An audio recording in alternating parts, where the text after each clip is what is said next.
Hello दोस्तों, स्वागत है आपका हमारे YouTube चैनल पर। प्लीज़ दोस्तों, अगर मेरे चैनल पर नए होंगे तो सब्सक्राइब कर लीजिएगा। तो चलिए आपको कहानी सुनाते हैं। एक दिन घर में कोई नहीं था और मैं अपनी गर्लफ्रेंड से बातें कर रहा था।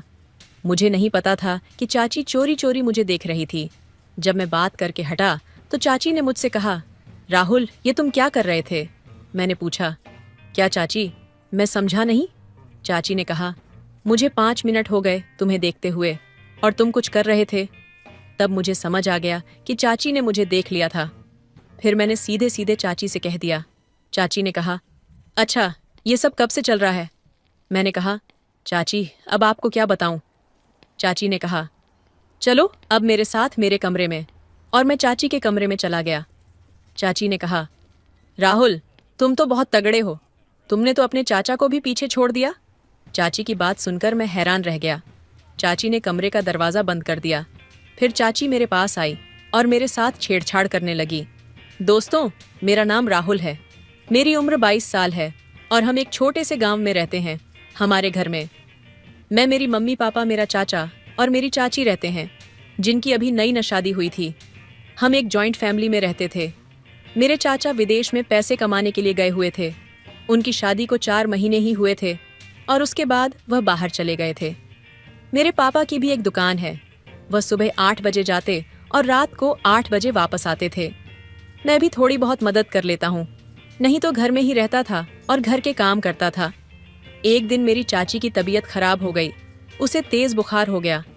मम्मी ने कहा, तू अपनी चाची को डॉक्टर के पास ले जा, उसे तेज बुखार है। मैंने बाइक निकाली और चाची को पीछे बैठने के लिए कहा। चाची पीछे बैठ गई। हमारे घर से हॉस्पिटल 3 किमी की दूरी पर था। रास्ता थोड़ा खराब था। मैंने चाची से कहा, चाची आप मुझे पकड़कर बैठिए, रास्ता थोड़ा खराब है, कहीं आप गिर ना जाएं। चाची ने कहा, ठीक है, और चाची ने मुझे कंधे से पकड़ लिया। थोड़ा आगे जाने पर रास्ता और ज़्यादा खराब हो गया, जिससे मुझे बार बार ब्रेक मारने पड़ रहे थे। चाची ने मुझे दोनों हाथों से कसकर पकड़ रखा था। मुझे थोड़ा गर्मी का एहसास हुआ, उसे भी कुछ महसूस हो रहा था। 20 मिनट बाद हम दवाई लेकर वापस घर आ गए। चाची अपने कमरे में लेट गई और मैं बाहर बरामदे में बैठ गया। मम्मी ने पूछा, राहुल डॉक्टर ने क्या कहा? मैंने कहा, मम्मी डॉक्टर ने कहा कि कुछ खास नहीं है, बस बुखार थोड़ा ज्यादा है और उसने दवाई दी है, कहा कि ये खा लो, आराम आ जाएगा। अगर आराम ना आया तो फिर आ जाना, मैं दवाई बदल दूंगा। 5 मिनट बाद चाची ने मुझे आवाज लगाई और मम्मी ने कहा, राहुल चाची तुझे आवाज दे रही है, लगता है उसे कुछ चाहिए। मैंने जाकर देखा तो चाची ने कहा, राहुल मुझे प्यास लगी है, एक गिलास पानी ले आ। मैंने कहा, ठीक है चाची जी, और मैं गिलास में पानी लेकर चाची को देने गया। मेरे हाथ चाची के हाथों से टकरा गए और चाची ने नजरें नीची कर लीं। जब मैं पानी देकर वापस जाने लगा तो चाची ने कहा, राहुल तुम क्या करने जा रहे हो? मेरे पास बैठ जाओ, मेरा भी दिल लग जाएगा। मैंने कहा, चाची मुझे मम्मी के साथ घर के में थोड़ी मदद करवानी है। चाची ने कहा, वह खुद ही कर लेंगी, तुम बैठ जाओ। मैंने कहा, ठीक है चाची, मैं 51 मिनट बैठ जाता हूँ।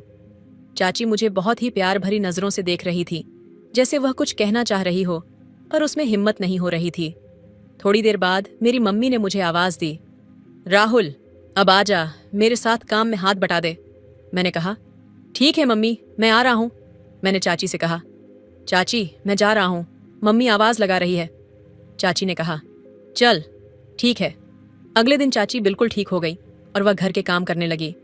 मैं बाहर बरामदे में बैठा था और चाची झाड़ू लगा रही थी।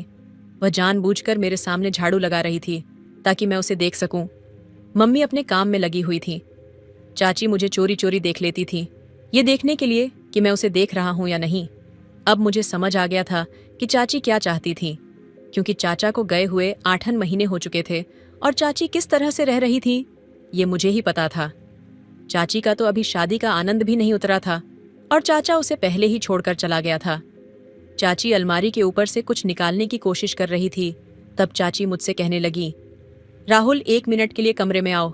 मैंने कहा, चाची अभी आया। फिर मैंने पूछा, चाची जी क्या हो गया? चाची बोली, अलमारी बहुत ऊंची है और मुझे वह सामान लेना है, मेरा हाथ नहीं पहुंच रहा। फिर चाची कहने लगी, राहुल तू एक कर मुझे पीछे से पकड़ और ऊपर उठा ताकि मैं वह सामान ला सकूं। मैंने कहा, ठीक है चाची जी। जैसे ही मैंने चाची को पीछे से पकड़कर ऊपर उठाया तो चाची को कुछ तीखा सा महसूस हुआ और चाची हंसने लगी। मैं समझ गया कि चाची को क्या चाहिए। चाची बोली, चल अब बस कर और मुझे नीचे उतार दे। जैसे ही मैंने चाची को नीचे उतारा, मेरे हाथ चाची के टच हो गए और उसने लंबी सी सांस ली। मैं समझ गया कि चाची मुझ पर बिल्कुल फिदा है। मेरी तरफ से ही ढिलाई थी। फिर मैंने भी सोचा कि मुझे अपनी ढिलाई को सख्त कर देना चाहिए। एक दिन मैं फ़ोन पर अपनी फ्रेंड के साथ बात कर रहा था। मैं छत पर था। रात के 10 बजे थे। मम्मी डैडी तो सो गए थे, लेकिन चाची जाग रही थी। चाची अपने कमरे में थी और मैं छत पर था। चाची को पता चल गया कि मैं किसी के साथ फ़ोन पर बात कर रहा हूँ और वह मेरे पास छत पर आ गई। चाची बोली, राहुल, तुम इस समय किसके साथ बात कर रहे हो? मैंने कहा, चाची ये कोई खास बात नहीं है। चाची बोली, अच्छा इतनी ज़्यादा खास है? मैंने कहा, हाँ चाची। चाची बोली, मुझसे भी ज़्यादा खास है। तब मैंने चाची के चेहरे की तरफ देखा कि चाची क्या कह रही हैं। मैंने कहा, चाची नहीं, इस तरह की कोई बात नहीं है। आप तो मेरे लिए बहुत खास हैं। चाची कहती है, अगर मैं ज़्यादा खास हूँ तो फिर तुम उसके साथ क्यों बात कर रहे हो? तुम मेरे साथ भी बात कर सकते थे। मैंने कहा, चाची वह मेरी गर्लफ्रेंड है। चाची बोली, राहुल, मैं तुम्हें कुछ दिनों से बताना चाहती हूँ, लेकिन मुझ में हिम्मत नहीं हो रही थी। पर आज मैं तुम्हें वह बात बताने जा रही हूँ कि तुम मुझे बहुत ज़्यादा अच्छे लगते हो। क्या तुम मेरी इच्छा पूरी करोगे? मैंने कहा, चाची ये कैसे हो सकता है? चाची बोली, देख तुम्हारे चाचा को गए पूरे 9 से 10 महीने हो गए हैं।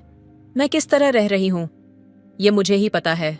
मैंने कहा, चाची अगर किसी को पता लग गया तो चाची ने कहा, देख किसी को कुछ नहीं पता लगेगा। बस यह बात तुम्हारे और मेरे बीच रहनी चाहिए और अपनी गर्लफ्रेंड के साथ बात करना कम कर देना। अगर तुम मेरे साथ रहना चाहते हो। मैंने कहा, चाची चलो ठीक है। फिर चाची ने मुझे छत पर ही गले लगा लिया। मेरे अंदर तो जैसे करंट सा लग गया। चाची देखने में भी बहुत सुंदर थी। चाची बोली, राहुल चल अब कमरे में चलते हैं।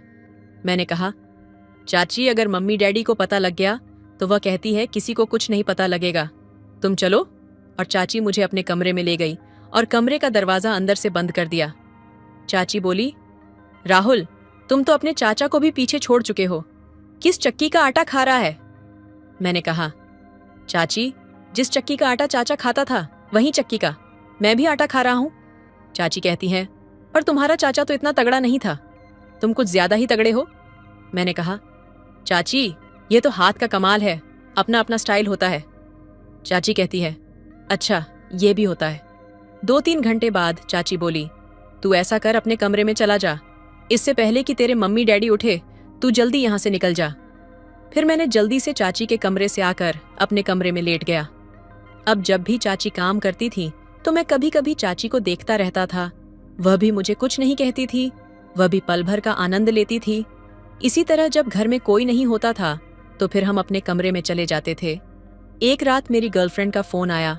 मैं अपने कमरे में उसके साथ बातें कर रहा था तो मैंने बातों बातों में उसे कहा, पूनम क्या तुम मुझसे मिल सकती हो?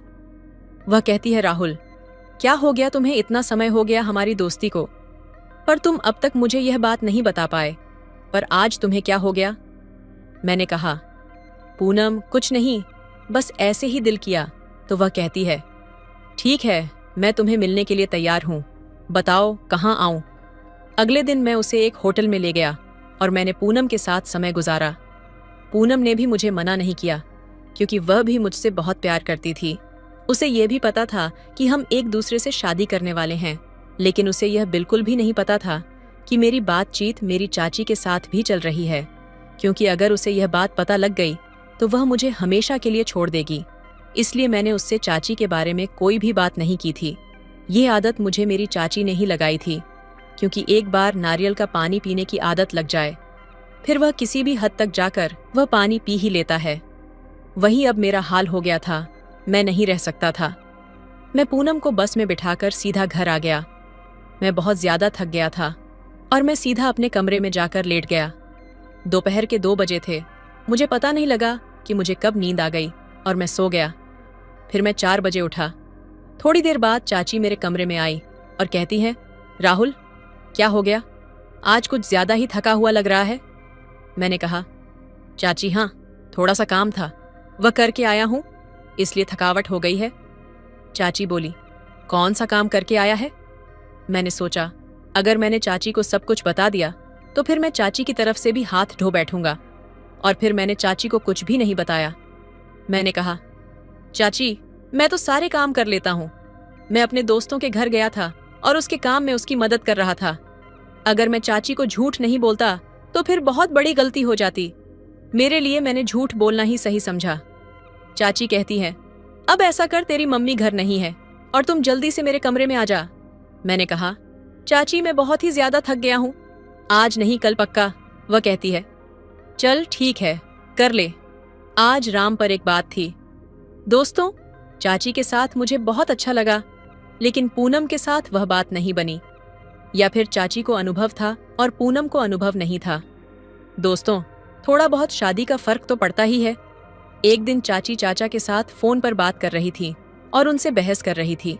वह कह रही थी, आप अभी क्या करने वाले हैं? थोड़ा और पैसे कमा लो, हमारे काम आएंगे। 2-3 साल और लगा लो, मेरा क्या है, मैं तुम्हें फोन पर वीडियो कॉल कर लूंगी। तुम मेरी टेंशन मत लो, तुम अपना काम करो। पर चाचा कह रहे थे कि हमारी कंपनी में काम नहीं है, कंपनी से लोग घर जा रहे हैं।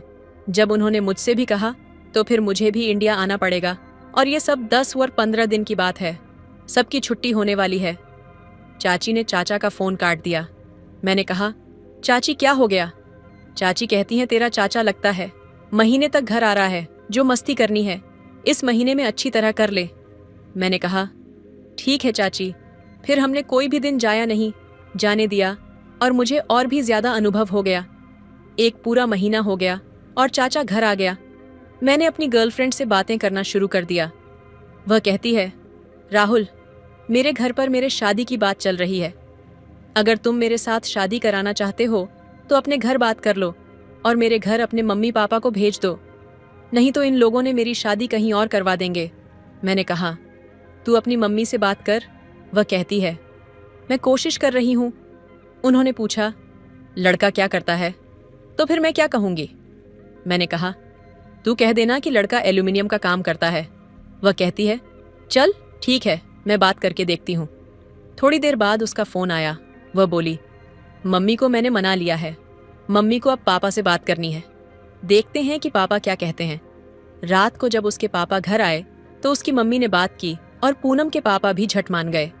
उसने मुझे फोन करके बताया कि मेरे मम्मी पापा मान गए हैं, तुम अपने मम्मी पापा को मना के मेरे घर भेज दो। मैंने कहा, चल ठीक है। फिर 1 महीने के अंदर हमारी शादी हो गई। अब चाचा भी यही रहकर काम कर रहे थे, और अब हमारी इस बात का ना तो चाचा को पता था और ना ही मेरी पत्नी पूनम को। हमने इस बात पर बिल्कुल ही मिट्टी डाल दी थी। अब मैं अपनी पत्नी के साथ खुश हूँ और चाचा अपनी पत्नी के साथ खुश है। हमने अब कभी भी इस बारे में कोई बात नहीं की। अब हमारी शादी को 3 साल हो चुके थे। मैं और पूनम एक दूसरे के साथ बेहद खुश थे। हमारी जिंदगी में सब कुछ सही चल रहा था। इसी बीच पूनम ने एक दिन खुशी खुशी मुझे यह खबर दी कि वह माँ बनने वाली है। यह सुनकर मेरी खुशी का ठिकाना नहीं रहा। चाचा और उनकी पत्नी भी इस खबर से बहुत खुश हुए। घर में एक नई ऊर्जा और उत्साह आ गया था।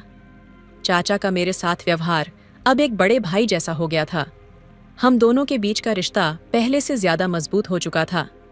कुछ महीनों बाद हमारे घर एक प्यारी सी बेटी ने जन्म लिया। हमने उसका नाम आर्या रखा। वह पूरे घर की जान बन गई थी। चाचा और उनकी पत्नी उसे अपनी बेटी की तरह प्यार करते थे। इस बीच मैंने और चाचा ने अपने काम को और आगे बढ़ाने का फैसला किया। अब हम दोनों ने मिलकर एक नया बिजनेस शुरू किया और उसमें हमें काफी सफलता मिली। एक दिन चाचा ने अचानक मुझसे कहा, देखो, जो भी हुआ वह बीता हुआ कल है। अब जो हमारे पास है वही हमारी असली खुशी है। मैं उनकी बात समझ गया। हम दोनों ने तय किया कि चाहे जो भी हो, अब हम अपने परिवार की खुशी को सबसे ऊपर रखेंगे। आज भी हमारी जिंदगी में कोई कमी नहीं है। मेरी और पूनम की शादीशुदा जिंदगी बहुत अच्छी चल रही है और चाचा चाची भी खुश हैं। बीते हुए पलों को हमने पीछे छोड़ दिया क्योंकि हमने समझ लिया था कि जिंदगी आगे बढ़ने का नाम है। समय अपनी गति से चलता रहा। मेरी बेटी आर्या अब 5 साल की हो चुकी थी। उसकी मासूमियत और हंसी ने हमारे घर को खुशियों से भर दिया था। पूनम और मैं अपनी छोटी सी दुनिया में बेहद खुश थे। चाचा और चाची भी अपने काम और जीवन में स्थिर हो चुके थे। एक दिन आर्या मेरे पास आकर बोली, पापा, चाचा क्यों मुझसे इतने प्यार करते हैं? क्या मैं उनकी बेटी जैसी लगती हूँ? उसकी भोली बातें सुनकर मेरे दिल में कुछ हलचल हुई। मैंने उसे गले लगाते हुए कहा, हाँ बेटा, तुम सिर्फ हमारी नहीं, पूरे परिवार की खुशी हो। लेकिन उस रात मैं सो नहीं पाया। आर्या के सवाल ने मेरे दिल के किसी कोने को छू लिया था। मैंने कभी सोचा भी नहीं था कि बीते हुए पल मेरी जिंदगी में किसी दिन दोबारा दस्तक देंगे। कुछ दिन बाद मैं और चाचा रात के वक्त छत पर बैठे थे। आसमान तारों से भरा था और माहौल में एक अजीब सी शांति थी। मैंने हिम्मत जुटाकर कहा, चाचा, क्या आपको कभी उन पुराने दिनों की याद आती है? चाचा ने थोड़ी देर चुप रहकर जवाब दिया, यादें तो आती हैं, पर उन्हें वापस बुलाने की हिम्मत कभी नहीं की। जो बीत गया वह हमारे सबक थे। मैंने उनकी तरफ देखा। उनकी आंखों में कुछ ऐसा था जिसे मैं समझ नहीं पा रहा था। शायद पछतावा, शायद सुकून। हमने उस वक्त जो फैसला लिया वह सही था ना? मैंने पूछा। चाचा ने हल्की मुस्कान के साथ कहा, सही और गलत हालात पर निर्भर करते हैं। जो आज हमारे पास है वही हमारी सबसे बड़ी जीत है। हमें उसे संभाल कर रखना चाहिए। उनके शब्दों ने मुझे हल्का कर दिया। हमने एक दूसरे की तरफ देखा और महसूस किया कि हमारे बीच का हर दर्द अब पीछे छूट चुका है। कुछ हफ्ते बाद पूनम ने सुझाव दिया कि हमें एक फैमिली गेट टुगेदर करना चाहिए। मैंने भी इस बात को सहर्ष मान लिया। सभी रिश्तेदारों को बुलाया गया और घर में रौनक लौट आई। उस दिन पूनम ने मुझे एक कोने में बुलाकर कहा, तुम्हारे चाचा और तुम्हारे बीच का रिश्ता मैं समझती हूँ। मैंने कभी कुछ कहा नहीं, लेकिन मैंने हमेशा देखा कि तुम दोनों के बीच कुछ ऐसा है जो शब्दों से परे है। उसकी बात सुनकर मैं सन्न रह गया। तुम्हें सब पता है? मैंने धीमे से पूछा। हाँ, उसने मुस्कुराते हुए कहा, लेकिन मैं जानती हूँ कि जो कुछ भी हुआ वह हमारी खुशियों की बुनियाद बन गया। उस रात मैं पूनम के साथ बैठा था और आर्या हमारे साथ खेल रही थी। मैंने महसूस किया कि जिंदगी की असली खूबसूरती इसी में है, भूलने और माफ करने में। अब हमारा परिवार सिर्फ घर नहीं, एक ऐसा आश्रय बन चुका था जहां हर रिश्ता मजबूत था। मैं, पूनम, चाचा, चाची और आर्या, हम सब ने अपने हिस्से का दर्द और खुशी बांटकर जिंदगी को पूरी तरह से जीना सीख लिया था। आर्या अपनी तस्वीरें लेकर आई और हमें दिखाने लगी। पापा, जब मैं बड़ी हो जाऊंगी तो सबके लिए कुछ बड़ा करूंगी, जैसे आप और चाचा ने किया। उसकी बातों में भविष्य की उम्मीद थी। हमने उसे गले लगाते हुए कहा, तुम हमारी सबसे बड़ी खुशी हो और तुम्हारे साथ हमारा हर दिन नया है। हम सब ने मिलकर अपने अतीत को एक खूबसूरत सबक के तौर पर अपनाया और अपने वर्तमान को पूरी तरह से जिया, क्योंकि अंत में जिंदगी वही है जो हम उसे बनाते हैं। प्रेम, माफी और 7 सर्दियों की रात थी।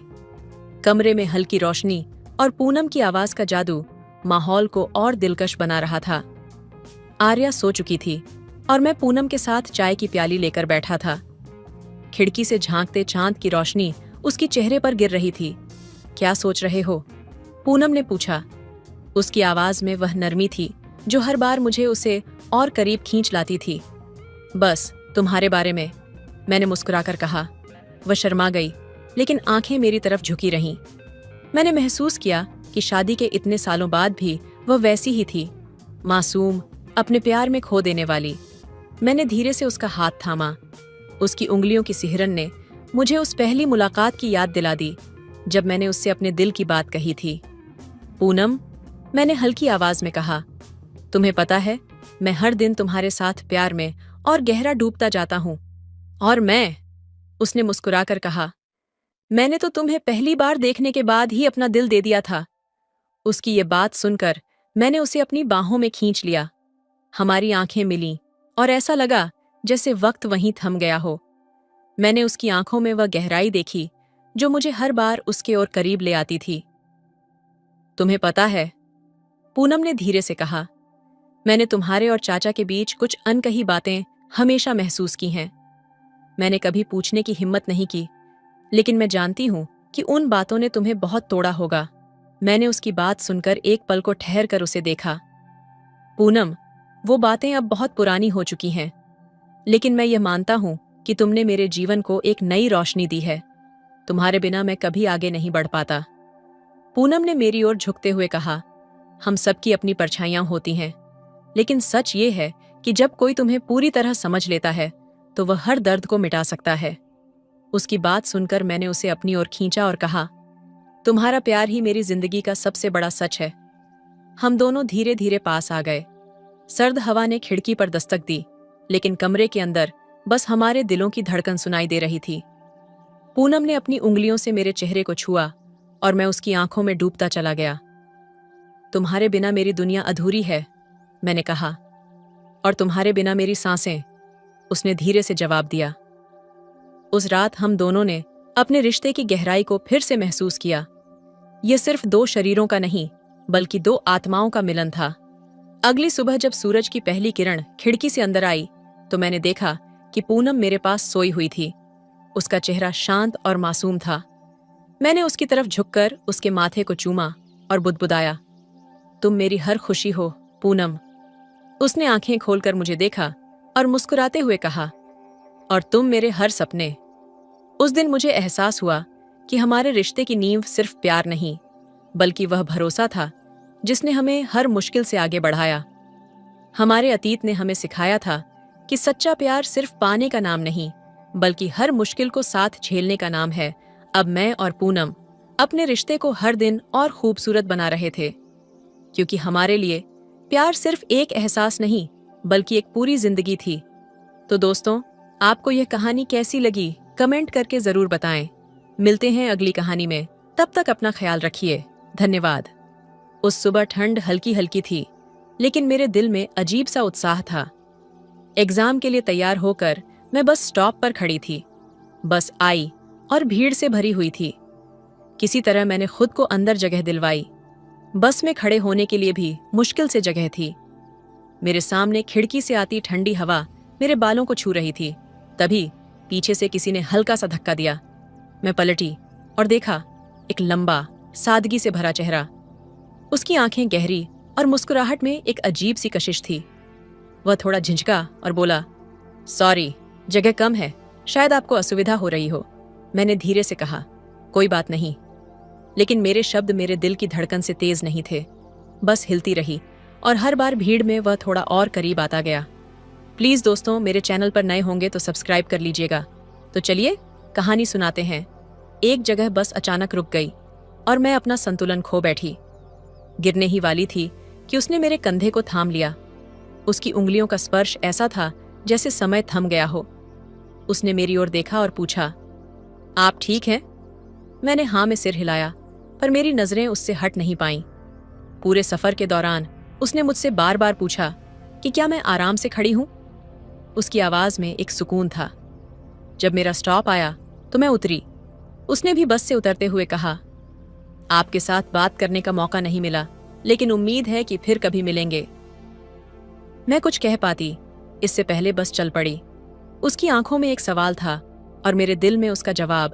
परीक्षा तो जैसे तैसे दी, लेकिन मन उस अनजान मुसाफिर में उलझा रहा। मैं सोचती रही, क्या वह भी मेरे बारे में सोच रहा होगा? क्या यह सिर्फ एक संयोग था या कुछ और? कई दिनों बाद जब मैं उसी स्टॉप पर खड़ी थी, वही मुस्कुराता हुआ चेहरा फिर दिखा। इस बार उसने झिझके बिना कहा, क्या आपके साथ बस में सफर करने की अनुमति मिलेगी? और उस दिन से हमारी कहानी शुरू हुई। उस भीड़ भरी बस में हम दोनों ने अपनी अलग सी दुनिया बसा ली। अब हर सफर में हमें मंजिल से ज्यादा साथ की परवाह होती थी। प्यार बस यूं ही शुरू हो जाता है, एक अनजानी मुलाकात, और फिर दिल की गहराई तक पहुंचता हुआ। उस दिन से हमारी मुलाकातें बस तक सीमित नहीं रहीं। हर सुबह वह मेरा इंतजार करता। जैसे ही मैं स्टॉप पर पहुंचती, उसकी आंखों की चमक बढ़ जाती। उसकी मुस्कान के पीछे का वो अनकहा प्यार धीरे धीरे मेरे दिल में जगह बना रहा था। एक दिन जब बस भीड़ से खाली थी, उसने धीरे से कहा, दिव्या, क्या मैं कुछ पूछ सकता हूं? मैंने चौंक कर उसकी ओर देखा। उसने अपनी उंगलियों से सीट के कोने को पकड़ा हुआ था, जैसे शब्द कहने में भी वह खुद को संभालने की कोशिश कर रहा हो। क्या आपको मुझसे मिलकर अच्छा लगता है? मेरे होंठों से जवाब नहीं निकल सका, लेकिन मेरी आंखों ने शायद सब कह दिया। वह मुस्कुराया और बोला, मैं हर सुबह तुम्हें देखकर जिंदा महसूस करता हूँ। क्या तुम्हें कभी ऐसा नहीं लगता कि कुछ बातें बस कह दी जानी चाहिए? उसकी आवाज में इतनी गहराई थी कि मैं खुद को रोक नहीं पाई। मैंने धीरे से कहा, हाँ, मुझे भी लगता है। शायद तुमने मेरे दिल की बात कह दी। उस दिन से हम सिर्फ मुसाफिर नहीं रहे, बल्कि हमारी रूहें एक दूसरे को तलाशने लगीं। कभी कभी वह मेरे बालों से उड़ते गुलाब की खुशबू का जिक्र करता, तो कभी मेरे हंसने की वजह पूछता। हर बातचीत में उसकी आंखों की गहराई मुझे और डुबो देती। एक शाम जब हम दोनों बारिश से भीगते हुए बस स्टॉप पर खड़े थे, उसने अचानक मेरा हाथ पकड़ लिया। उसकी उंगलियों का स्पर्श मेरे पूरे वजूद को महसूस करा रहा था। उसने धीरे से कहा, दिव्या, मैं तुम्हें इस ठंडी बारिश में भीगते देख नहीं सकता। तुम्हारे साथ बिताए हर पल ने मुझे यह समझा दिया है कि तुम मेरे जीवन की सबसे खूबसूरत वजह हो। उसकी बातों में इतनी सच्चाई और गर्मजोशी थी कि शीर्षक अनकही धड़कनें मैं अपनी आंखों से टपकते आंसुओं को रोक नहीं पाई। मैंने उसके हाथों को और कसकर थाम लिया और कहा, तुम्हारे बिना ये बारिश सिर्फ बूंदों की बेमानी सीढ़ियां हैं, लेकिन तुम्हारे साथ यह एक गीत है जो हमारी कहानी लिख रहा है। उस दिन पहली बार उसने मुझे अपने पास खींचा। हम बारिश में एक दूसरे के इतने करीब थे कि हमारी धड़कनें भी एक हो गईं। वह मेरे माथे को छूते हुए बोला, तुम्हारी खुशबू, तुम्हारी धड़कन, सब कुछ मेरे होने को मायने देता है। उस पल ने हमें हमेशा के लिए बदल दिया। अब हमारा रिश्ता शब्दों से परे था। उसकी बाहों में मैं खुद को ऐसा महसूस करती थी जैसे मैं किसी कविता का हिस्सा हूं, जिसे सिर्फ उसने लिखा हो। हमारी कहानी बस यहीं खत्म नहीं हुई। वह हर सुबह मेरे चेहरे पर मुस्कान लाने के लिए नई वजह ढूंढता और मैं उसकी आंखों में खुद को बार बार खो देती। कुछ रिश्ते किस्मत से बनते हैं, लेकिन उनका गहराई में उतरना उस प्यार की कहानी बनाता है जिसे पूरी दुनिया याद रखती है। बारिश में वो पहली मुलाकात हमारी कहानी का नया अध्याय बन गई। अब हम बस मुसाफिर नहीं थे। हमारे बीच जो जुड़ाव था वह शब्दों और स्पर्श से परे था। हर सुबह वह मुझे लेने आता और हर शाम मुझे छोड़ने के बहाने ढूंढता। उसके साथ बिताया हर पल ऐसा लगता जैसे वक्त रुक सा गया हो। एक दिन उसने मुझे एक खूबसूरत झील के पास मिलने बुलाया। मैं वहां पहुंची तो देखा वह एक बेंच पर बैठा था, हाथ में एक छोटा सा बक्सा पकड़े। उसकी आंखों में वह गहराई थी जिसने मेरे दिल की धड़कनों को और तेज कर दिया। मैंने धीरे से पूछा, क्या बात है, कुछ खास? उसने मुस्कुराते हुए मेरी तरफ देखा और कहा, दिव्या, जब से तुम मेरी जिंदगी में आई हो, मैं हर दिन तुम्हारे साथ बिताए लम्हों को एक किताब में लिखने जैसा महसूस करता हूँ। लेकिन कुछ बातें किताबों में नहीं लिखी जा सकती, वे सिर्फ दिल में बसी रहती हैं। वह खड़ा हुआ और मेरे करीब आया। उसका हर कदम जैसे मेरी सांसों को बांध रहा था। उसने बक्सा खोला जिसमें एक खूबसूरत पेंडेंट था। उसने मेरी ओर देखा और कहा, यह सिर्फ एक पेंडेंट नहीं है, ये मेरे दिल की आवाज है। मैं चाहता हूं कि इसे पहनकर तुम हर पल महसूस करो कि मैं तुम्हारे साथ हूं। मेरी आंखें नम हो गईं। मैंने उसकी ओर देखा और कहा, तुम्हारे साथ होने का एहसास इस दुनिया की सबसे खूबसूरत चीज है। तुम्हारे बिना ये पेंडेंट भी बेमानी लगता। उसने मेरे गले में पेंडेंट पहनाया। उसकी उंगलियां मेरी त्वचा को छू रही थीं और उस पल में जैसे पूरी दुनिया थम गई। उसने मेरे माथे को चूमा और कहा, दिव्या, मेरी जिंदगी का हर लम्हा अब तुम्हारे नाम है। तुम्हारे बिना मैं अधूरा हूं। उसकी बातों में ऐसा जादू था कि मैं खुद को रोक नहीं सकी। मैंने उसके चेहरे को अपने हाथों में लिया और कहा, तुम सिर्फ मेरे जीवन का हिस्सा नहीं हो, तुम मेरी आत्मा हो। तुम्हारे बिना मैं नहीं हूं। उस रात हम दोनों झील के किनारे बैठकर घंटों बात करते रहे। चांदनी की रोशनी में जब उसने मेरा हाथ पकड़ा तो ऐसा लगा जैसे हमारी रूहें एक दूसरे से वादा कर रही हों हमेशा साथ रहने का। दिन बीतते गए और हमारा प्यार हर दिन और गहरा होता गया। हर स्पर्श, हर मुस्कान, हर नजर जैसे हमारी कहानी में एक नई कविता जोड़ रही थी। जब वह मुझे अपनी बाहों में समेटता तो ऐसा लगता जैसे मैं पूरी दुनिया को पा चुकी हूं। एक दिन उसने मुझसे कहा, दिव्या, मैं चाहता हूं कि हम इस कहानी को एक ऐसा नाम दें जिसे ये दुनिया हमेशा याद रखे। मैंने उसकी आंखों में देखा और कहा, हमारी कहानी का नाम पहले से है, रूह का सफर। क्योंकि हमारा प्यार सिर्फ इस दुनिया तक सीमित नहीं है, यह हमारी रूहों का बंधन है जो अनंत तक चलेगा। उस दिन उसने मुझे अपनी बाहों में लिया और हम दोनों ने चांद की रोशनी में यह वादा किया, हमारा प्यार हर सांस में जिंदा रहेगा, हर जीवन में साथ रहेगा। कुछ कहानियां सिर्फ जिया नहीं जाती, वे समय और स्थान से परे एक अमर गीत बन जाती हैं जो रूहों को जोड़ती हैं। हमारी कहानी भी ऐसी ही थी, एक रूहानी सफर जो कभी खत्म नहीं होगा। वो दिन जैसे हमारी आत्माओं को बांधने का एक संकेत था। हर मुलाकात के साथ हमारे दिलों की धड़कनें और तेज हो जातीं। हमारी बातें अब शब्दों से परे हो चुकी थीं।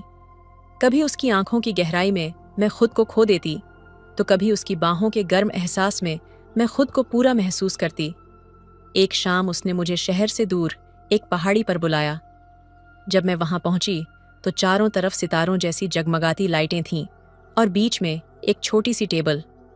उसने मेरे लिए खाना बनाया था। उसकी यह कोशिश मेरे दिल को और छू गई। मैंने मुस्कुराते हुए कहा, तुम्हारी इन कोशिशों की कोई जरूरत नहीं थी। उसने जवाब दिया, दिव्या, जब तुम मेरे पास होती हो तो मैं अपनी पूरी दुनिया तुम्हारे कदमों में रख देना चाहता हूं। तुम सिर्फ मेरी प्रेमिका नहीं हो, तुम मेरी रूह हो। हमने खाना खाया और फिर आसमान के नीचे बैठे। उसकी उंगलियां मेरी उंगलियों से उलझी हुई थीं। उस पल उसने मेरी ओर देखा और धीरे से कहा, दिव्या, मैंने तुम्हारे बिना जिंदगी की कल्पना भी नहीं की, लेकिन एक सवाल मुझे हमेशा सताता है, क्या तुम सच में हमेशा मेरे साथ रहोगी? उसकी आंखों में एक डर था। मैंने उसका हाथ पकड़ा और कहा, तुम्हारे बिना मेरी जिंदगी अधूरी है। मैं हमेशा तुम्हारे साथ रहूंगी, तुम्हारे हर सुख दुख में, तुम्हारी हर सांस में। उसने मेरी ओर झुककर धीरे से कहा, मैं चाहता हूं कि इस रात को हमारी रूहों का मिलन कहा जाए। मैं चाहता हूं कि तुम मेरे इतने करीब आ जाओ कि हम दोनों के बीच कोई फासला न बचे। उसकी आवाज में एक अजीब सी गर्मजोशी थी। उसने मुझे अपने पास खींचा और उस पल में जैसे पूरी दुनिया गायब हो गई। उसका स्पर्श मेरे दिल को सुकून दे रहा था। उसके होंठों का एहसास मेरे हर दर्द को मिटा रहा था। उस रात आसमान गवाह था, चांदनी हमारी गवाही दे रही थी। हम दोनों ने अपनी रूहों को एक दूसरे में समेट लिया। हमारे बीच सिर्फ प्यार नहीं, बल्कि एक ऐसा बंधन था जो शब्दों से परे था। सुबह जब सूरज की पहली किरण ने हमें छुआ, उसने मेरे माथे को चूमते हुए कहा, अब मैं पूरा हूं। तुमने मुझे मेरी आत्मा वापस दी है। उस दिन से हमारा रिश्ता और गहरा हो गया। हर दिन, हर रात वह मेरे करीब आता गया। उसने मुझे समझाया कि प्यार सिर्फ स्पर्श नहीं, बल्कि वह एहसास है जो आपकी आत्मा को छू लेता है। हमारी कहानी अब एक अमर प्रेम गाथा बन चुकी थी। हमने सिर्फ एक दूसरे को नहीं, बल्कि अपनी रूहों को पाया था। हमारा प्यार अब किसी शब्द या परिभाषा का मोहताज नहीं था। कुछ प्रेम कहानियां सिर्फ दिलों को जोड़ने के लिए नहीं होती, वे रूहों को मिलाने के लिए होती हैं। और हमारा प्यार एक रूहानी गीत था जो कभी खत्म नहीं होगा। उस पहाड़ी पर बिताई वह रात हमारे जीवन की सबसे गहरी और मधुर स्मृति बन गई। वह दिन और वह रात अब हमारे बीच के हर पल का आधार थी। हम हर रोज एक दूसरे के और करीब आ रहे थे, जैसे दो नदियां सागर में मिलकर अपनी पहचान खो देती हैं। एक शाम उसने मुझे एक बगीचे में बुलाया। चारों तरफ गुलाब खिले थे और बीच में एक छोटी सी झील थी। उसकी सजावट को देखकर लगा जैसे उसने हर फूल मेरे लिए चुना हो। वहां एक पुराना तोता पिंजरे में बैठा था जो हमें ध्यान से देख रहा था। जैसे ही मैं पास पहुंची, उसने एक गीत गाना शुरू किया। तोते की आवाज में ऐसा लगा जैसे वह हमारी कहानी सुना रहा हो। मैंने हंसते हुए उससे पूछा, यह सब क्यों? वह मुस्कुराया और मेरी आंखों में देखते हुए बोला, तोता सिर्फ देख रहा है, गा रहा है, लेकिन मैं चाहता हूं कि तुम समझो, ये सब इसलिए है क्योंकि हर पल तुम्हारे साथ मैं अपने दिल के हर हिस्से को तुम्हारे नाम करता हूं। उसने धीरे से मेरा हाथ पकड़ा और मुझे झील के पास ले गया। पानी में चांद की परछाई झलक रही थीं। उसने मेरे बालों में उलझे गुलाब की पंखुड़ी को छुआ और कहा, दिव्या, तुम्हारे बिना यह चांद भी अधूरा लगता है। तुम मेरी दुनिया हो और मैं चाहता हूं कि तुम्हें हर पल इस बात का एहसास हो। उसकी उंगलियां मेरे गालों को छू रही थीं। उसकी गर्म सांसें मेरे चेहरे पर पड़ रही थीं। मैं अपनी धड़कनों को काबू में नहीं रख सकी।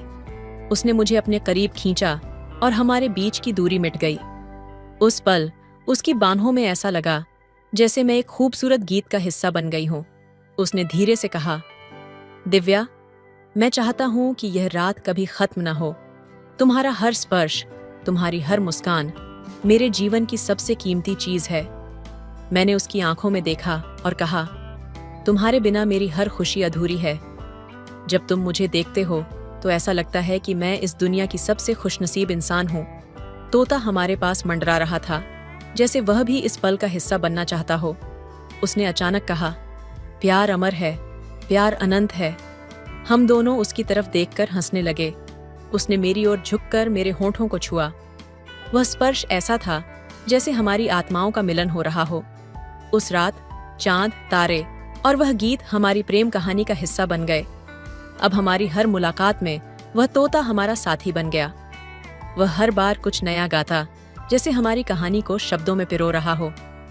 हम दोनों ने उस तोते को गीत नाम दिया, क्योंकि वह हमारी आत्माओं का संदेशवाहक बन गया था। कुछ प्रेम कहानियां समय से परे होती हैं। वे एक गीत बन जाती हैं जो हर दिल को छू जाती हैं। हमारी कहानी भी ऐसी ही थी, एक ऐसा गीत जो रूहों के बीच सदा गूंजता रहेगा। उस पहाड़ी पर बिताई गई वह रात हमारे जीवन का ऐसा मोड़ थी जिसने हमें प्यार के हर पहलू का एहसास कराया। लेकिन कहानी यहीं खत्म नहीं हुई। उस रात के बाद हमारी मुलाकातें और गहरी और खास होती चली गईं। हर दिन हम कुछ ऐसा महसूस करते जिसे शब्दों में पिरोना मुश्किल था। एक नया अध्याय, तोते का संदेश गीत। वह तोता अब हमारी हर मुलाकात का हिस्सा बन चुका था। उसका नाम उसके गुणों से मेल खाता था।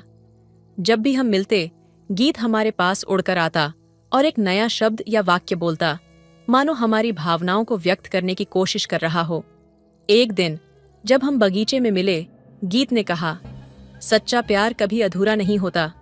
मैंने चौंक कर उसकी ओर देखा और मुस्कुराई। क्या यह तुम्हारा संदेश है? मैंने उसे छेड़ते हुए पूछा। उसने मेरा हाथ पकड़ते हुए कहा, यह तोता सिर्फ बोलता है, लेकिन उसके शब्द मेरे दिल की गहराई को छूते हैं। यह तुम्हारे लिए मेरा वादा है दिव्या, हमारा प्यार अधूरा नहीं रहेगा। उसने मेरा हाथ अपने सीने पर रखा। उसकी धड़कनें तेज थीं और मेरी सांसें धीमी पड़ गईं। उस पल में हम दोनों ने महसूस किया कि हमारा प्यार किसी और चीज से परे था। यह सिर्फ शारीरिक आकर्षण या शब्दों का खेल नहीं था। यह आत्माओं का बंधन था, अनजाने डर और दिल का साहस। हालांकि हमारा प्यार दिन ब दिन गहरा होता जा रहा था, लेकिन मेरे दिल में एक अनजाना डर भी बढ़ रहा था। क्या यह खुशी हमेशा के लिए रहेगी? क्या हमारी यह कहानी इतनी ही खूबसूरती से चलती रहेगी? मैंने एक दिन उससे पूछा, क्या तुम्हें कभी डर नहीं लगता कि हम यह सब खो सकते हैं? उसने मेरी आंखों में देखते हुए कहा, डर केवल तब आता है जब प्यार कमजोर हो।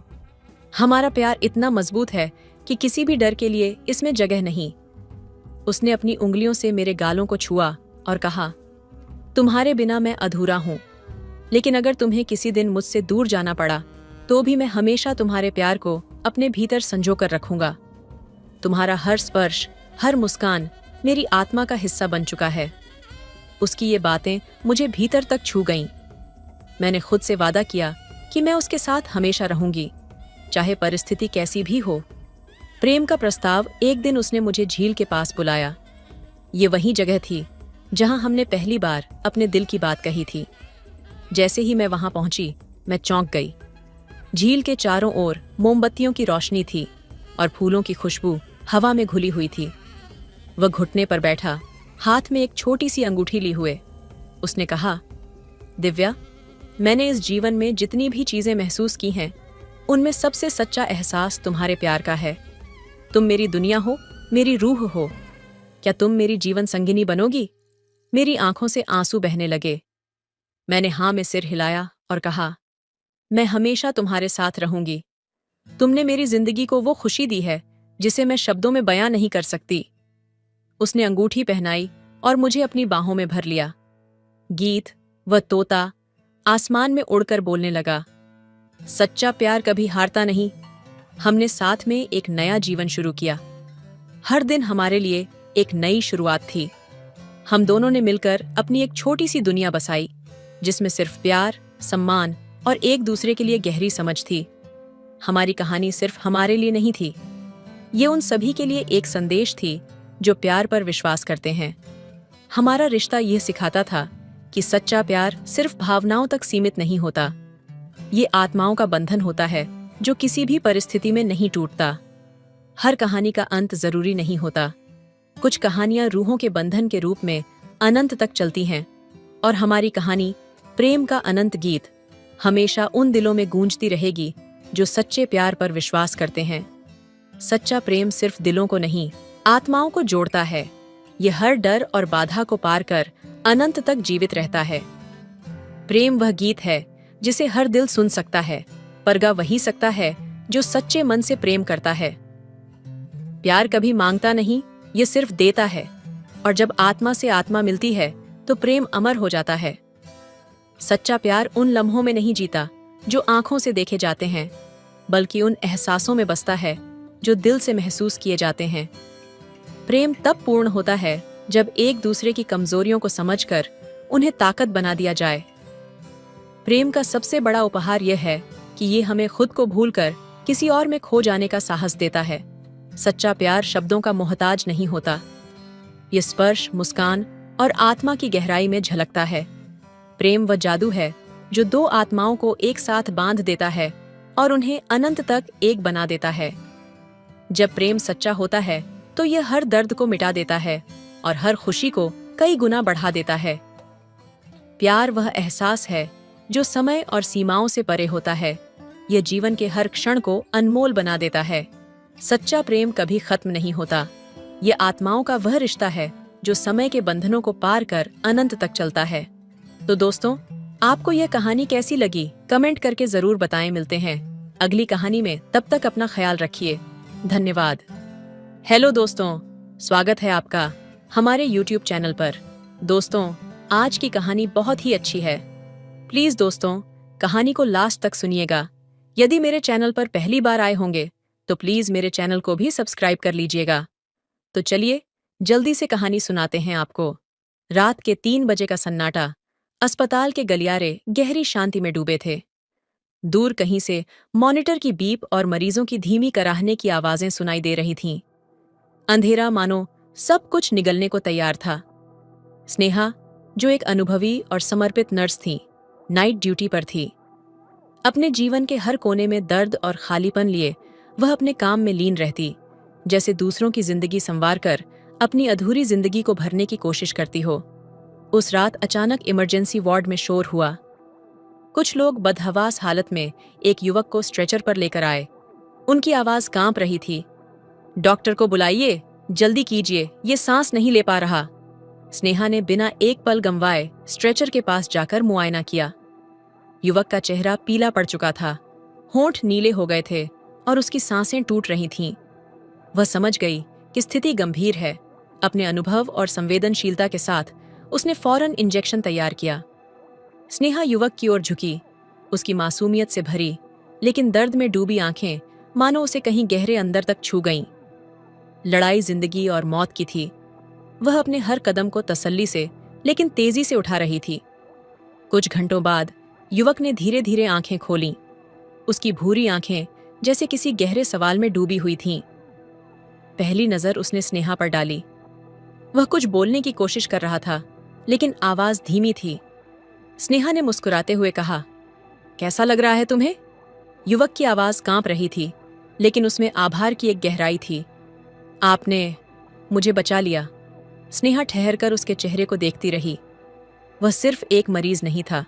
उसकी आंखों में कुछ ऐसा था जो स्नेहा को उसकी अपनी अधूरी कहानी की याद दिला रहा था। समय के साथ युवक का स्वास्थ्य सुधरने लगा। जब भी स्नेहा उसके इलाज के लिए आती, उसकी नजरें स्नेहा की आंखों से हटती ही नहीं थीं।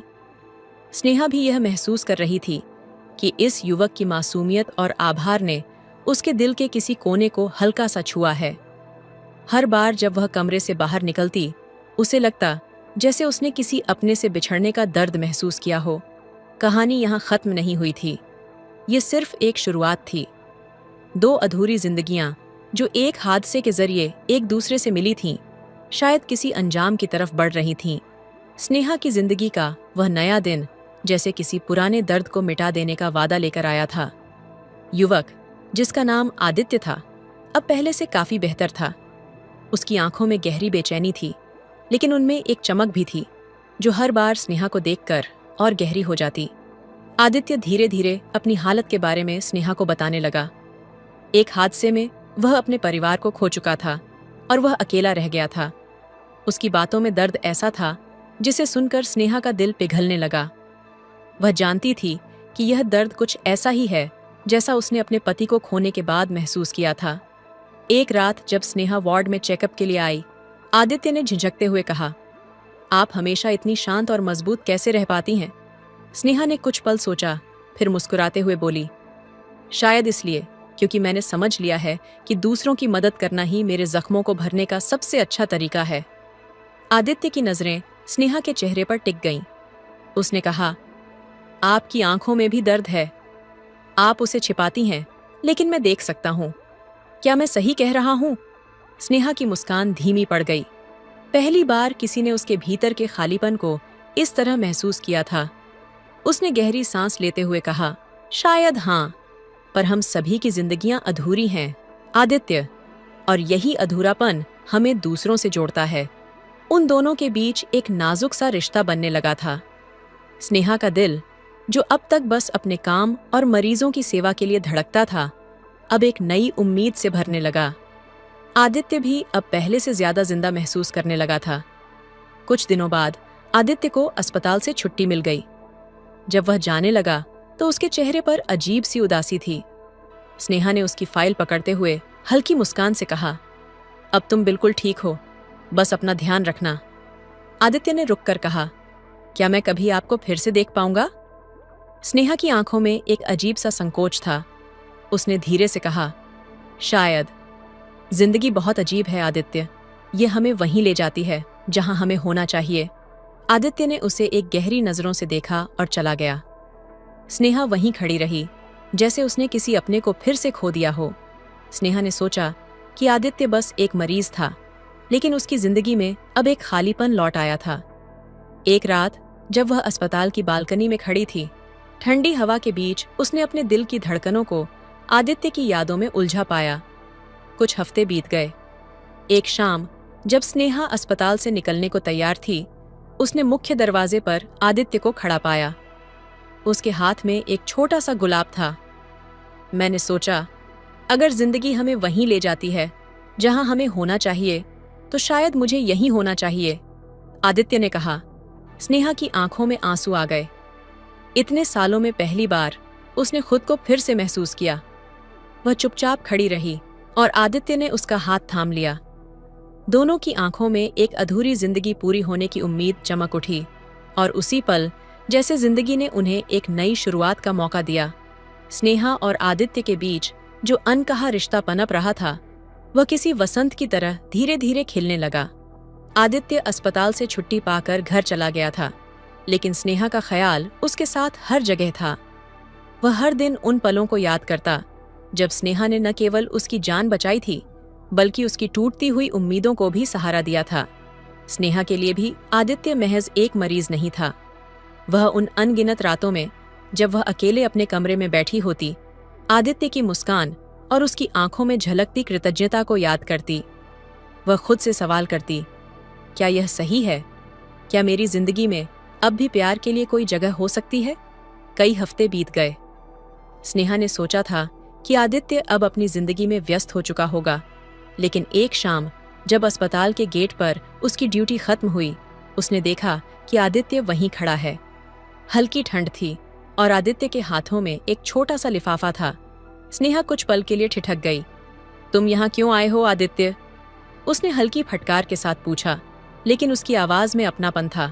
आदित्य ने हिचकिचाते हुए कहा, बस आपको यह देने आया था। उसने लिफाफा स्नेहा की ओर बढ़ा दिया। स्नेहा ने चौंकते हुए लिफाफा खोला। उसमें एक पन्ना था जिस पर आदित्य ने अपने मन की हर बात लिखी थी। कैसे उसने स्नेहा में न केवल एक नर्स बल्कि अपनी जिंदगी की रोशनी देखी थी। उसने लिखा था, आपने मुझे सिर्फ मौत के मुंह से नहीं निकाला, बल्कि मुझे जीने का नया मकसद दिया। मुझे नहीं पता ये प्यार है या आभार, लेकिन आपके बिना मेरी जिंदगी अधूरी लगती है।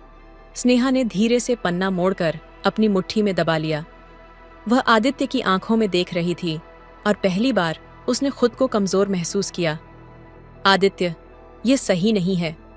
मैं तुमसे उम्र में बड़ी हूं। मेरी जिंदगी के हिस्से में बहुत कुछ ऐसा है जो तुम्हें कभी समझ नहीं आएगा।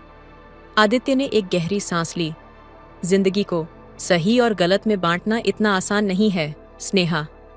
मैं बस यह जानता हूं कि जब मैं आपके साथ होता हूं तो मुझे लगता है मैं फिर से जिंदा हूं। स्नेहा ने कुछ नहीं कहा। वह चुपचाप अपनी गाड़ी की ओर बढ़ गई। लेकिन उस रात वह सो नहीं पाई। आदित्य के शब्द, उसकी मासूमियत और उसकी आंखों में झलकती सच्चाई ने स्नेहा के दिल की दीवारों को हिला दिया था। अगले कुछ दिनों में स्नेहा ने आदित्य से दूरी बनाए रखने की कोशिश की, लेकिन उसका दिल बार बार उसे वही सवाल पूछता रहा, क्या मैं भी प्यार के काबिल हूं? एक दिन जब स्नेहा अस्पताल की बालकनी में अकेली खड़ी थी, आदित्य ने पीछे से आकर कहा, आप मुझसे डर रही हैं, स्नेहा? स्नेहा पलटी और आदित्य की आंखों में देखने लगी। मैं खुद से डर रही हूं, आदित्य। आदित्य ने धीरे से उसका हाथ पकड़ लिया। क्या हम दोनों का दर्द एक दूसरे का सहारा नहीं बन सकता? स्नेहा की आंखों में आंसू थे। उसने आदित्य का हाथ नहीं छोड़ा। उस पल उसे लगा कि वह पहली बार अपने दिल की आवाज सुन रही थी।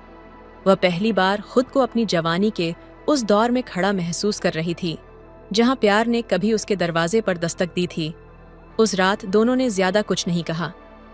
स्नेहा ने आदित्य को खुद के करीब महसूस किया, लेकिन एक दूरी भी बनाए रखी।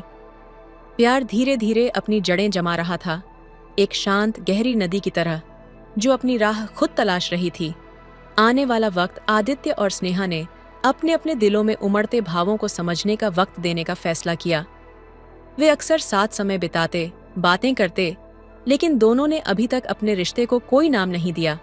प्यार के इस सफर में कोई जल्दबाजी नहीं थी, बस एक एहसास था जो दोनों के जीवन को धीरे धीरे संवार रहा था। यह एक ऐसा रिश्ता था जो किसी शुरुआत की तरह था, लेकिन जिसकी गहराई अंतहीन थी। खामोशी में बसा पहला एहसास, स्नेहा और आदित्य के बीच का रिश्ता अब ऐसा बन चुका था जिसमें शब्द कम और खामोशियां ज्यादा बोलती थीं। दोनों ने अपने दिल के कोनों में किसी नए एहसास को जगह देना शुरू कर दिया था, लेकिन उसे स्वीकार करने की हिम्मत अभी नहीं जुटा पाए थे। एक दिन आदित्य ने स्नेहा को बाहर मिलने का प्रस्ताव दिया। यह पहली बार था जब वह उसे अस्पताल के बाहर देखना चाहता था, एक नर्स के रूप में नहीं, बल्कि सिर्फ स्नेहा के रूप में। क्या तुम कल शाम को मुझसे मिलोगी? आदित्य ने हिचकिचाते हुए पूछा। स्नेहा ने कुछ पल सोचा। आदित्य, मुझे नहीं लगता कि यह सही है। आदित्य ने मुस्कुराते हुए कहा, मैंने सही या गलत के बारे में सोचना छोड़ दिया है, स्नेहा। कभी कभी बस दिल की सुननी चाहिए। स्नेहा ने पहली बार खुद को कमजोर पड़ते हुए पाया। उसने धीरे से हामी भर दी। अगले दिन शाम को स्नेहा ने खुद को आईने में देखा। सफेद कोट और अस्पताल की एकरस जिंदगी से दूर उसने हल्की गुलाबी साड़ी पहनी थी। लंबे समय बाद उसने खुद को सजीव महसूस किया। उसने खुद से कहा, यह सिर्फ एक मुलाकात है, इससे ज्यादा कुछ नहीं। जब वह तय समय पर एक छोटे से कैफे में पहुंची तो आदित्य पहले से वहां मौजूद था। वह नीली शर्ट और जीन्स में था और उसकी आंखों में वही मासूम चमक थी। स्नेहा को देखकर उसकी नजरें ठहर गईं। आप बहुत सुंदर लग रही हैं, आदित्य ने कहा। स्नेहा मुस्कुरा दी। तुम्हें यह सब करने की जरूरत नहीं थी, आदित्य। जरूरत और चाहत में फर्क होता है, स्नेहा। मुझे आपकी जिंदगी का एक हिस्सा बनना अच्छा लगता है। दोनों ने कैफे के एक कोने में बैठकर बातें करनी शुरू की। आदित्य ने अपनी जिंदगी के वो हिस्से साझा किए जिन्हें उसने अब तक किसी से नहीं कहा था। अपना बचपन, अपने सपने और वह अकेलापन जिसने उसे तोड़ दिया था। स्नेहा ने भी अपने बारे में बताया, अपने पति के साथ बिताए खूबसूरत पल और फिर वह हादसा जिसने उसे अकेला छोड़ दिया। उनकी बातें न तो दुखी थीं, न ही खुश। वे बस सच्ची थीं। दो जिंदगियां जो टूटकर बिखर गई थीं, अब एक दूसरे की दरारों को भरने की कोशिश कर रही थीं। कैफे से बाहर निकलते हुए ठंडी हवा चल रही थी। स्नेहा के कंधे पर साड़ी का पल्लू उड़ने लगा। आदित्य ने हल्के से पल्लू को थाम लिया। आपको ठंड लग जाएगी, उसने कहा। स्नेहा ने पहली बार उसके हाथ को इतने करीब महसूस किया। उसकी हथेलियां गर्म और मजबूत थीं। उसने अपनी नजरें झुका लीं, लेकिन उसका दिल जोर जोर से धड़कने लगा। कुछ कदम चलने के बाद आदित्य ने झिझकते हुए कहा, स्नेहा, क्या मैं कुछ पूछ सकता हूँ? स्नेहा रुक गई। उसने आदित्य की आंखों में देखा। क्या? क्या आपने कभी सोचा है कि जिंदगी आपको दूसरा मौका भी दे सकती है? स्नेहा को जैसे शब्दों का जवाब नहीं मिला। उसने हल्के से कहा, दूसरे मौके अक्सर डराते हैं आदित्य। आदित्य ने गंभीरता से कहा, पर कभी कभी डर के उस पार ही तो असली जिंदगी होती है। उस रात दोनों ने ज्यादा कुछ नहीं कहा, लेकिन जब स्नेहा घर लौटी तो वह अपने भीतर एक नया एहसास लेकर लौटी थी। जैसे उसकी जवानी, जो जिम्मेदारियों और अकेलेपन के नीचे दब गई थी, फिर से पहली बार किसी की बातों में खिलखिलाने लगी हो। आदित्य और स्नेहा की मुलाकातें अब ज्यादा होने लगीं। दोनों ने अपने बीच के फर्क को महसूस किया, लेकिन उसे प्यार की राह में बाधा बनने नहीं दिया।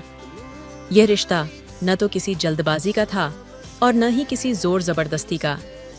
यह एक नदी की तरह था जो अपने रास्ते पर धीरे धीरे बह रही थी। उनकी जवानी अब अपने पहले एहसास की दहलीज पर थी। एक ऐसा प्यार जो न केवल उनके दिलों को बल्कि उनके टूटे हुए हिस्सों को भी जोड़ रहा था। इस कहानी से हमें कई महत्वपूर्ण शिक्षा और सुविचार मिलते हैं जो हमारे जीवन में गहरी समझ और संवेदनशीलता को बढ़ाते हैं। कुछ सुविचार इस प्रकार हैं। कभी कभी हमें अपने डर को पार करना होता है, क्योंकि असली जिंदगी वहीं होती है जहां हमारी सीमाएं खत्म होती हैं। यह हमें बताता है कि डर हमारे सबसे बड़े दुश्मन की तरह होता है और उसे पार करने से ही हम अपने सच्चे उद्देश्यों और खुशियों को पा सकते हैं।